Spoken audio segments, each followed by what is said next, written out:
Donald Trump News Today.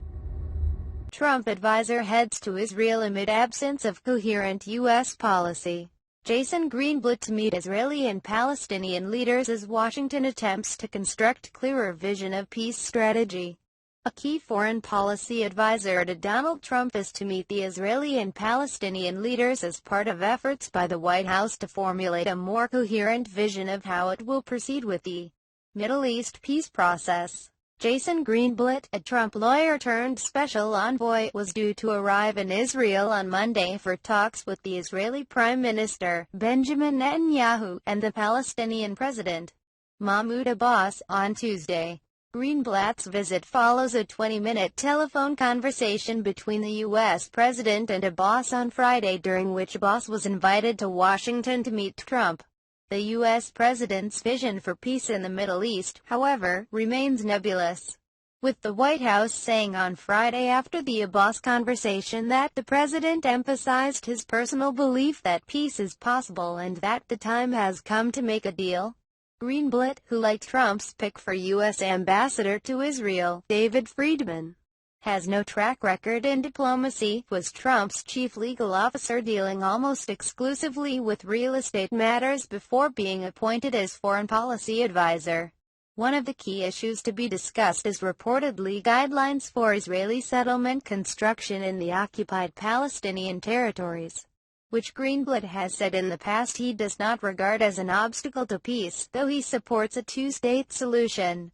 Greenblatt's emergence as one of Trump's key advisors on Israel last year also came as a surprise to the lawyer, who noted, "I knew that he was relying on me for certain aspects of Israel, but I didn't know I was his top advisor," he said, responding to comments made by Trump.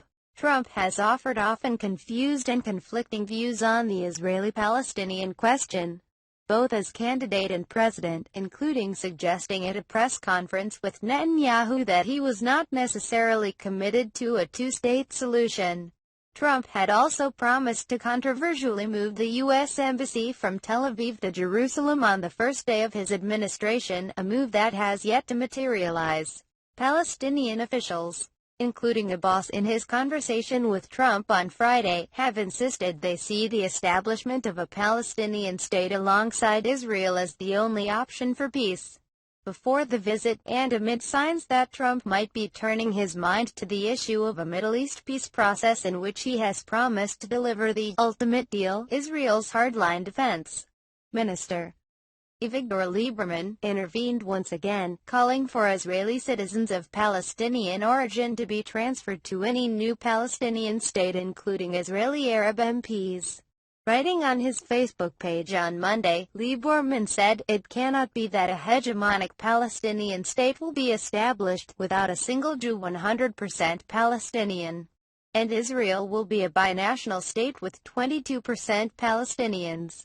Commenting on several prominent Israeli Arab MPs, he added, "There is no reason that Sheikh Raed Salah, Ayman Odeh, Basil Gaddaz or Hanin Zobi will continue to be citizens of Israel." Greenblatt's visit comes amid mounting questions over who is calling the shots in the Trump administration over its Middle East diplomacy. While former President Barack Obama's key negotiator was his Secretary of State, John Kerry, Trump's Secretary of State, Rex Tillerson, has been almost invisible since taking office. And while Trump has suggested that his son-in-law Jared Kushner, again lacking any track record in diplomatic negotiations, could take a lead in talks between Israelis and Palestinians, there has been little evidence of what Kushner's vision is or what his real role might be.